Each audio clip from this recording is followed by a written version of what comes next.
don't think there's one guy that can stop him. That was all Giannis. He's almost unstoppable. I don't think you'll see anybody like him or a player that plays like him. Kawhi Leonard is the most prolific winner in NBA history.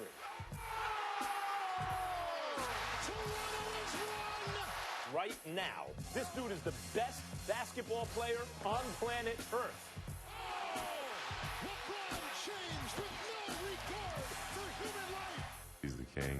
He's the GOAT. To me, he's the greatest of all time. I want people to say that LeBron James did it his way. Now he's the legend. Bang! Bang! Oh, what a shot from Curry! He's not even human. Stephen Curry, who passed LeBron James, is the face of the NBA. The brilliant shooting of Stephen Curry continues. Probably one of the best one-on-one players in the history of the game. He got it! James Harden, a flamethrower! He believes he's the best player in the world. Pretty much impossible to stop him. James is, to me, the best offensive player ever. Welcome back to this SportsCenter special, NBA 5 on 5. It's like, do-do-do-do-do-do. I've teleported with 4 new people. I have many friends. I am now joined by our new ESPN Pelicans beat writer, Andrew Lopez. Welcome to the gang. Also, our highly proficient grade giver and ESPN NBA staff writer, Kevin Pelton. Thank you for being here. Our NBA insider now holding down the Nets and Knicks this season, Malika Andrews. And, of course, our Lakers insider and expert, Dave McMenamin. Thank you guys all for being with us. And like the mantle for who the next NBA champion will be is unsettled, as is the player who should be considered the league's best. Now, on ESPN.com, NBA players were ranked by a conglomerate. I love using that word. NBA insiders, fans, everyone had a voice in this, and they based it on the following question. Which player will be better this season, considering both the quality and quantity of each player's contributions to his team's ability to win games in the regular season and the postseason? I got to remind people, that's the projection of how this coming season is going to go. It's not about who's had the best career or any of that. And that ranking placed Giannis Antetokounmpo first, followed by reigning Finals MVP Kawhi Leonard, then LeBron, James Harden, Anthony Davis, and Steph Curry. So, Kevin, I know you had a vote in NBA rank, but right now we're doing just the Kevin Pelton NBA rank, as if you got to decide it all. Finally, exactly as the thing should it be. Who is your choice for best player this season? I'm going with Kawhi Leonard. I mean, I think it depends how you weight the regular season and the postseason. I put a lot more emphasis on the postseason in terms of, what you're going to mean to your team's chances of winning the championship. We saw the two-way play from Kawhi in last year's playoffs with the Raptors. The Clippers are my pick to win the championship. I might have picked the Lakers if Kawhi had signed there. I might have picked Toronto if he had re-signed there. That's the kind of impact we're talking about that I think makes him the best player in the league. All right, Andrew, I'm going to make you follow the professional grade giver. I'm sorry about that. I'm just mad. I feel like I'm copying off of him because it's Kawhi. I mean, you guys saw the finals, right? I mean, he's the player, I think, in the NBA that impacts offense and defense more than anybody. He's probably the best two-way player in the league. I think he's the best player in the league. There's a reason, as you talked about in the first segment, why OKC gave up so much. I mean, why the Clippers gave up so much to get him. So I think you bring Paul George in. Kawhi is just, I think, a step above some of these other guys in terms of his impact right now. Are you making it 3 for 3, or are you going a different way? Come on, I have to go with something a little bit different. I am going with the #1 player in the rankings, Giannis Antetokounmpo. And to be fair, when we were posed this question, I emailed back, can I make this the regular season? Because I know that Kawhi stole the show in the playoffs. That being said, Kawhi just didn't play enough games for me last year. I think Giannis proved This is the future, though. This is this coming year. You don't think he's going to play enough this coming year either?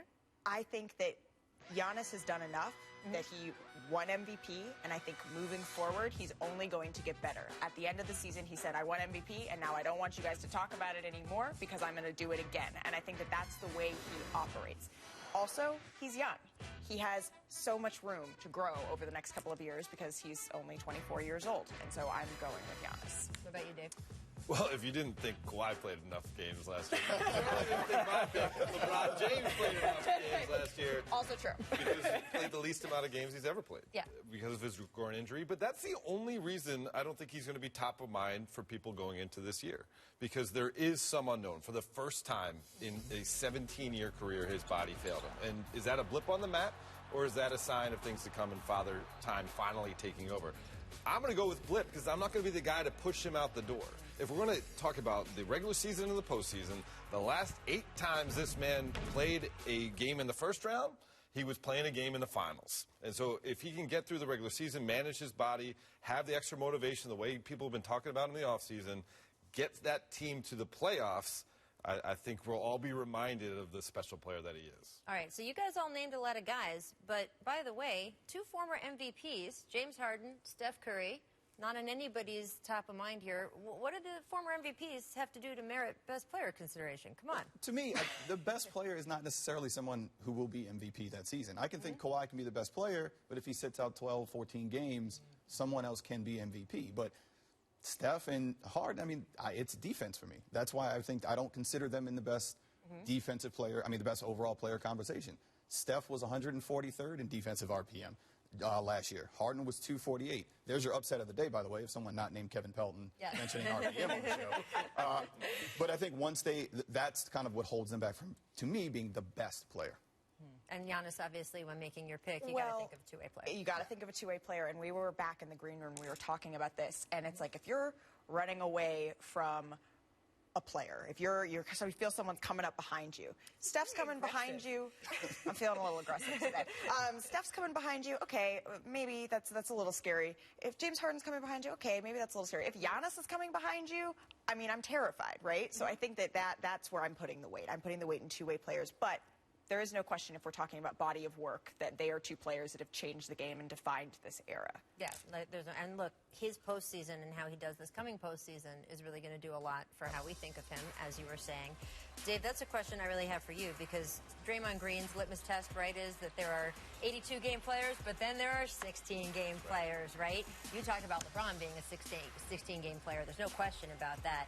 Is there anyone in your mind who is going to sort of dazzle us this coming postseason who you think is ready to make a leap into that category of guys we know are the 16-game players? Yeah, and the guy was a guy who was a 2-round player last year for Philadelphia. And even when that happened, it was right before game time whether we're going to get him on the court or not. Yeah. But Joel Embiid. I think he has the most dominant game of any individual player in the league right now. All the reports are coming out that he's lost some weight in this offseason, obviously motivated to make up for that 7-game series loss to Toronto last year. And Kawhi's not in the East anymore. Give me Joel Embiid. Yeah, absolutely. And look, I want him to manage his regular season a little bit differently this year, right? I think last year he was so eager to prove everyone wrong that he wasn't injury prone and he could really play. And we saw it in the playoffs. He kind of wore himself out and wasn't ready and had some physical issues. So I would like to see him make that leap as well. The league is better when we have guys like Joel Embiid making an impact in the playoffs. Thank you to you guys for joining me. We're going to do this a little bit, and you'll have more people popping on the set. Coming up, not every season is going to be the smoothest. Which franchise will be a team of turbulence this coming season? Oh, I'm here for that. First, though, here's senior sneakerhead Nick DiPaolo with a new piston on a recent episode of Sneaker Center. You're only one of 8 guys in league history that's had more than 10 consecutive signature shoes with a brand. Who are the other? MJ, yeah, Kobe, LeBron. Damn. I ain't gotta say no more, especially with a brand like this. I never would have thought this will happen. What was it like stepping on the floor? I mean, having a signature shoe in the league is rare. Breathtaking. When you're younger, you don't think about this. I just wanted to prove to people that I could play.